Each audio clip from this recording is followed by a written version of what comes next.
Hello and welcome. Today it gives me great pleasure to speak with Adam Schnell, former professional dancer in numerous companies and presently the artistic director, CEO, and founder of Ballet Vero Beach. You've danced for so many companies, and one of the coolest, I think, is Ballet Trockadero de Monte Carlo. And it's a company that's really renowned for just being entertaining. What do you think the role of entertainment is in ballet? I think it's funny that you bring up Trockadero because it's the hardest job I've ever had. The entertainment versus artistic value thing, I don't even see those lines anymore. That's what that experience gave me. With parody or comedy, the entertainment value may appear higher and more marketable. But I think that as long as those standards of quality in terms of choreography and in terms of performers are met, I just don't see the lines between entertainment or artistic value. I tend not even to think about it as an artistic director. I really don't. I think if we're presenting good dance, then the audiences will be entertained, maybe moved to tears, maybe rolling on the floor with laughter, who knows? Can you share an anecdote that highlights a vital lesson you learned and how you perhaps use that wisdom today in your role? One of my favorite choreographic and also teaching mentors, Sam Kirkshin, he would say to us, he would literally look at us and go, ballet is about never getting into an ugly position.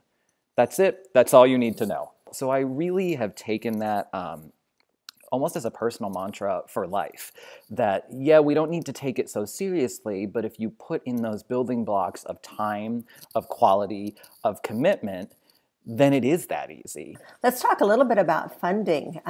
Many companies now are reallocating their theater venue budgets to technology in using their funds in a different way. Is this an investment that Ballet Vero Beach is making at this time? We were headed down these paths of sort of questioning what does a ballet company in this day and age look like. The baseline for me is always how can we reach as many people as possible with the art of dance. I know that there is something to be said for this art form. When you take away the spoken word, you can get to people a lot faster, I think.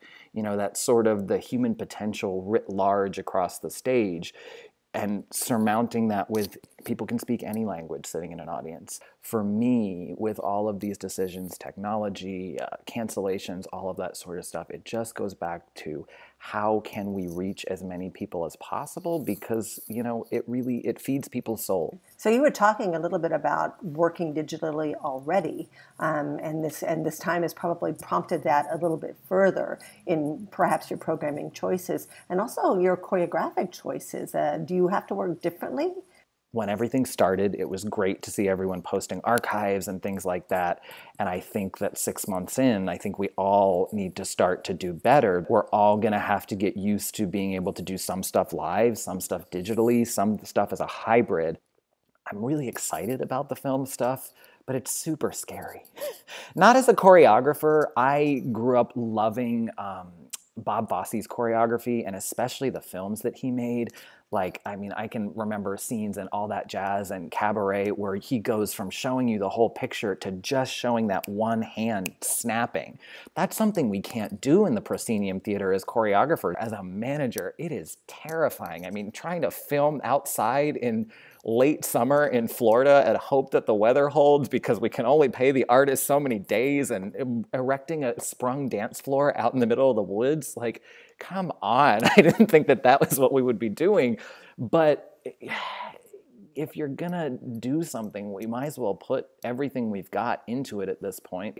You know, again, those nuggets of quality, trying to move the art form forward, trying to make the best of a bad situation. If we were all doing that, I think that it changes the world. It really does. We have this unique opportunity right now to sort of write what the dance world, what the future might look like. What do you think we should change? Where's it going to go? To me, it's much broader than even just the dance world. It's our world at large at this point. At some point, we have lost our ability to see our collective humanity and to be able to just simply treat each other well. If you look at dance throughout the ages, it always reflects what's going on in the broader context in terms of social change, in terms of historical events. And I think what would be great for the dance world is to just totally pull back, take a step back, and figure out how we can bring people together. I'm just saying we have to do a better job as a dance world of making people feel welcome. And that's a big question that I am constantly asking myself. How can we do better to make everyone feel that dance is a safe space for them? That's our job. That's our job as artists, to make people feel welcome and resist the urge to package our art in terms of putting people who might not agree with us over there and keeping us over here. And I'm not saying we should be only watching comfortable art. We need to be a little uncomfortable, and we need to be pushed outside of our comfort zone. But it's all in the messaging, and it's all in how you try and bring people together, truly. Wow. Adam, that's lovely.